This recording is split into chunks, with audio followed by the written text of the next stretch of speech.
Welcome back to my channel. कैसे हैं आप लोग? आई होप अच्छे ही होंगे।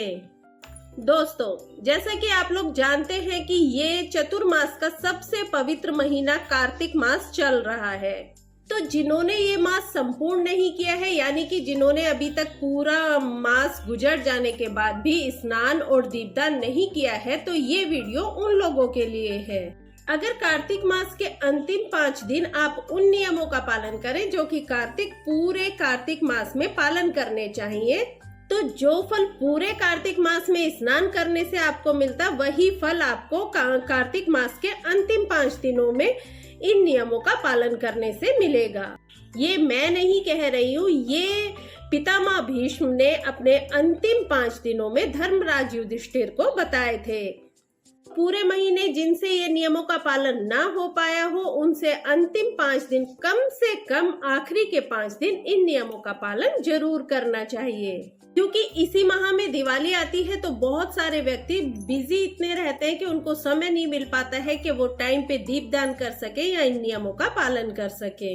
देव उठान एकादशी से लेकर कार्तिक पूर्णिमा तक के 5 दिन बहुत पवित्र होते हैं, बहुत पवित्र माने जाते हैं। तो इन दिनों में अगर आप इन नियमों का पूर्ण रूप से पालन कर ले, और मैं तो कहूंगी कि आप खुद भी इन नियमों का पालन कीजिए और अपने बच्चों से भी इन नियमों का पालन करवाइए। क्योंकि अभी तो आप हैं, तो आप अपने बच्चों को ये सब सिखा सकते हैं, इन नियमों का पालन करवा सकते हैं। बाद में तो बच्चे अपने आप तो शायद इन नियमों को कभी पालन करेंगे ही नहीं। समय के साथ वो इतने मॉडर्न होते जा रहे हैं कि इस तरह की बातें वो मानते ही नहीं है। क्योंकि अगर हम उन्हें इन बातों के बारे में नहीं बताएंगे, तो वो इन बातों के बारे में जानेंगे ही नहीं। तो हमारा फर्ज बनता है कि अपने धर्म के बारे में, अपनी संस्कृति के बारे में हम अपने बच्चों को जरूर बताएं।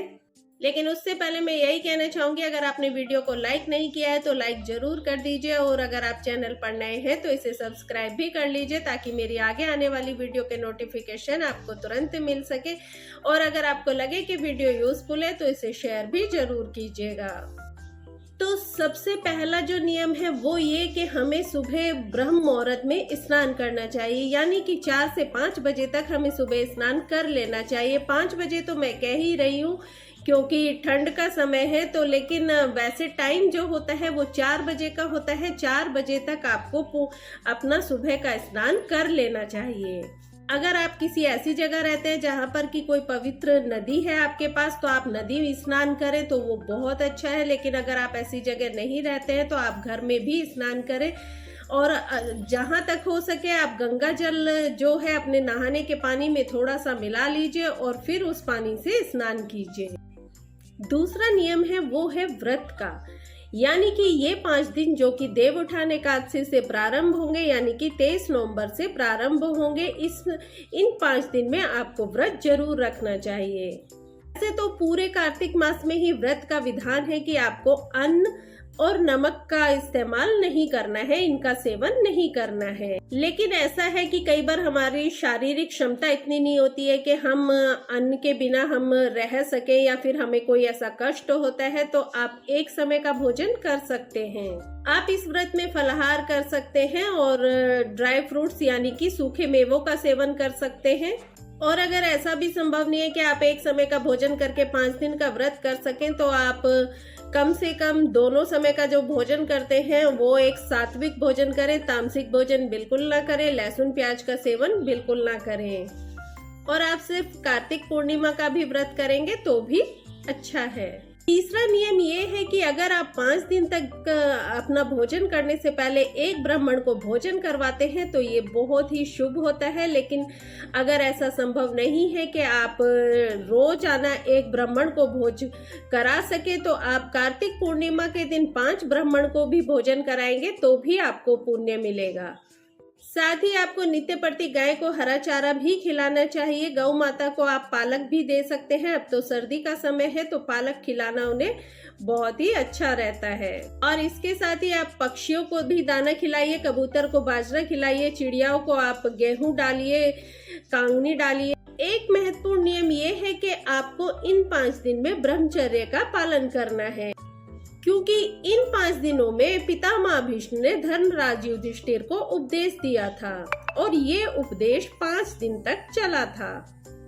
और आप सब तो ये जानते ही हैं कि पितामह भीष्म आजीवन ब्रह्मचारी थे, इसलिए भगवान श्री कृष्ण ने कार्तिक मास के ये अंतिम 5 दिन पितामह भीष्म को अर्पित कर दिए थे और उन्होंने कहा कि कार्तिक मास के इन आखिरी 5 दिनों में इन नियमों का पालन करने से जो भी व्यक्ति इन नियमों का कार्तिक मास के आखिरी 5 दिन में पालन करेगा उसे उतना ही फल मिलेगा जितना पूरे कार्तिक मास में इन नियमों का पालन करने से जो पुण्य उन्हें मिलता उतना ही पुण्य इन आखिरी के 5 दिनों में भी मिलेगा। और साथ ही इन 5 दिनों में आपको बिस्तर का त्याग कर देना चाहिए और जमीन पर शयन करना चाहिए। ये बहुत ही अच्छा रहता है। झूठ बिल्कुल नहीं बोलना चाहिए। देवी देवताओं की नित्य प्रति पूजा अर्चना करनी चाहिए, खासकर तुलसी जी की, आंवला वृक्ष की और बेल पत्र की पूजा आपको नित्य करनी चाहिए। तुलसी हमारे सनातन धर्म में बहुत ही पूजनीय मानी जाती है, इसलिए तुलसी जी में सुबह शाम एक दीपक आप जरूर जलाएं और साथ ही आप घी का दीपक जलाएं और शाम का दीपक जो जलाएं वो सूर्यास्त से पहले यानी कि गोधूली बेला में ही जलाएं। दीपक जो है आपको गाय के शुद्ध घी का ही जलाना चाहिए। देखिए सिर्फ 5 दिन में आपको 10 दीपक ही जलाने हैं, तो 10 दीपक में आप कितना घी इस्तेमाल कर लेंगे? 200 ग्राम, 250 ग्राम। तो 200 या 250 ग्राम आप शुद्ध गाय का घी खरीद कर लाइए और उसी से आप दीपक जलाइए। इससे आपको बहुत ही पुण्य मिलेगा। इसके साथ ही आप अपने मंदिर में भी दीपक जलाइए। आप चाहें तो देवालय में जाकर श्री कृष्ण भगवान के समक्ष या फिर विष्णु भगवान के समक्ष और शिव जी भगवान के समक्ष भी दीपक जला सकते हैं और आपको जलाने भी चाहिए। बात और मैं कहना चाहती हूँ कि जिन्होंने पूरे महीने दीपदान नहीं किया है तो उन्हें आखिरी के 5 दिन दीपदान जरूर करना चाहिए। 365 बाती का एक दीपक जलाकर अगर आप 5 दिन ये दीपदान करते हैं तो आपको इसका बहुत शुभ फल मिलेगा। 365 बाती का दीपक आपको कैसे बनाना है और ये दीपदान कैसे करना है इसकी पूर्ण विधि मैं अभी आपको बताती हूँ। 65 बाती का दीपदान कार्तिक मास में करने से पूरे वर्ष भर भगवान जी के सामने दीपक जलाने का फल प्राप्त होता है। दीपक बनाने के लिए सबसे पहले एक आप कलावा ले लें और उसमें देख लें कि कितने उसमें सूत हैं। जैसे कि आप कच्चा सूत भी ले सकते हैं। मेरे इस कलावे में 5 सूत हैं। 5 की संख्या को आप 365 से डिवाइड कर लें तो 73 आता है और इसके बाद आप इस तरह से एक कार्ड ले लें और उसके ऊपर इसे लपेट लें। इस तरह से ये आपकी एक बाती गिनी जाएगी और इधर हो गई 2 बाती इस तरह से और ये हो गई 3 और ये 4 हो गई है यहाँ पे 73। कट कर ले को ऐसे दोनों तरफ से कट कर ले। हो गई है हमारी पूरी 365 बाती। इस दीपक को आप चाहे तो नारियल में जला सकते हैं और चाहे तो मिट्टी के दीपक में भी जला सकते हैं। अगर आपको नारियल में जलाना है तो इस तरह आपको उसे लंबा काटना है। एक प्लेट ले ले और उसमें एक स्वास्तिक बना ले। नारियल को सेट करने के लिए आप इस पे एक छोटी कटोरी रखिए और उसके ऊपर इस तरह से नारियल को स्थापित कर। बत्तियों को आप घी में डुबा लीजिए, बाद आप इसे नारियल में स्थापित कर दीजिए। इन बत्तियों को आप चाहे तो तिल के तेल से भी ये दीपक जला सकते हैं। 3 बार इसके चारों तरफ पानी इस पर सींच दीजिए। 3 बार जल इसके चारों तरफ छिड़क दीजिए। इसके बाद इस पे रोली के टीके लगाइए, चंदन के तिलक लगाइए। उसके बाद आप इस पे अक्षत अर्पित कीजिए। अगर आप इसे एकादशी के दिन जलाना चाहते हैं तो अक्षत इस पर ना अर्पित।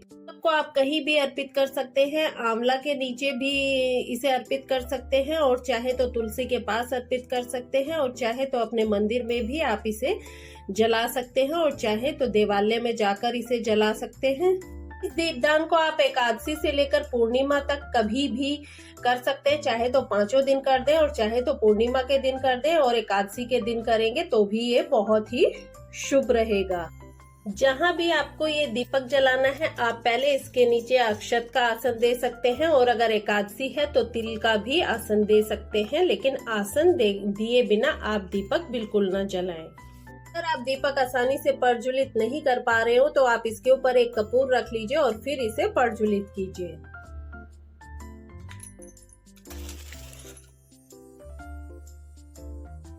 कार्तिक पूर्णिमा के दिन आप गंगा जी के सामने या फिर अपने घर के मंदिर में इसे प्रज्वलित कर सकते हैं। इससे आपको पूरे वर्ष भर दीपक जलाने का, दीपदान का पुण्य प्राप्त होगा। सूर्यास्त के बाद ही जलाएं। तो ये तो थी वो विधि जो मैंने आपको ये बताई कि आपको ये 365 पाती का दीपक किस तरह तैयार करना है और किस तरह ये दीपदान करना है।